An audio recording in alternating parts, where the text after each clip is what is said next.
Okay, let me just ask you a few questions and you can reflect upon it as I deliver my speech.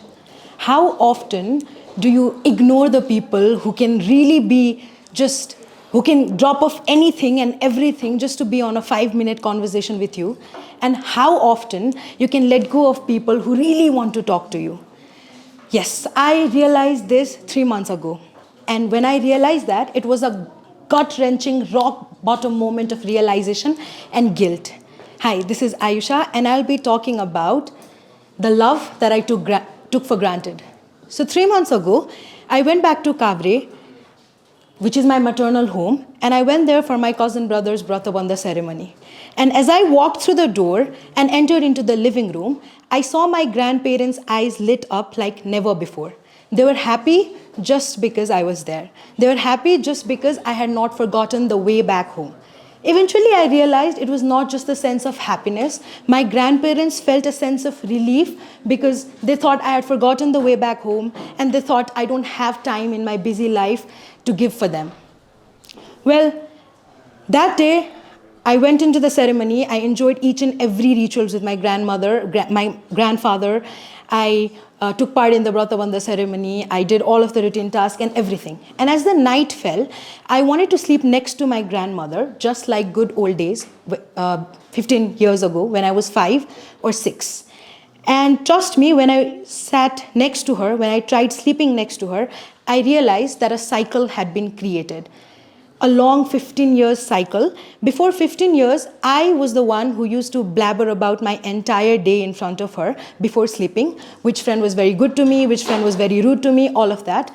And the cycle had been created because that night, she blabbered to me about all of the things that happened throughout the Brattabandha ceremony, which relative were kind to her, who were very polite to her, and were very rude to her, all of that.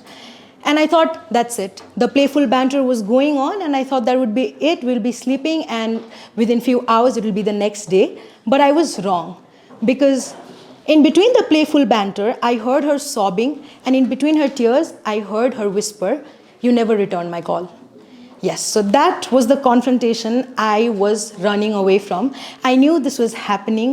Every time I was hanging out with my friends, I used to see her number on my phone screen, and I used to decline thinking that I'll call her later, but that later never arrived. And I used to think, I'm busy, I'm preoccupied. Preoccupied with what? Probably the life that wouldn't even have existed if it was not for her and her sacrifices. I don't know what was I doing. And honestly, I had no answer to the big statement that she just made. What would I have said? I was busy. I was busy scrolling through my phone. I was busy chatting with friends, hanging out with friends. There was nothing that I could have said. And she just slept like an innocent lady, exhausted from her all day's work. But little did she realize that her one statement made me sleepless. And for that night, I woke up till 4 a.m. and I went deep into the thoughts.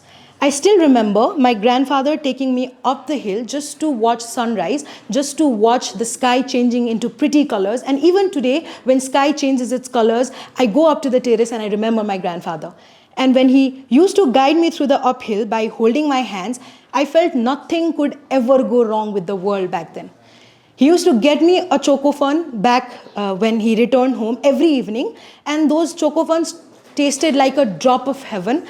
And trust me, I had no idea that chocofun costed him his daily dose of newspaper. He used to let me watch him milk the cow. He used to answer every curious question that I had as a 5-year-old, and he used to just answer them as patiently as he could do it. And my mother was bedridden. She was into the bed rest after she gave birth to me, and everybody had given up hope that she would ever survive. And my grandmother never let me feel the absence of my mother, because she was the one taking care of me, feeding me, carrying me in her arms, only to realize that one day I will take her for granted. So that day I made a promise, and I still have kept that promise. I call her at least once in every 2 days just to hear her rant about how difficult it was for her to go up to the Devrali and collect the grass for the cattle, or maybe how difficult it was for her to cook gundruk and dhido. She's a sugar patient, so she needs to look after that. And it's not just my grandmother. I also talk to my grandfather as equally as I do it with my grandmother, because I realized We do not have the luxury of time to say, I'll call you back later, because as we are growing up, they're growing older, and sometimes later might become never. So please go home, everybody, and call your grandparents, because their love is the purest form of love, and it will be very late until you realize. Thank you so much.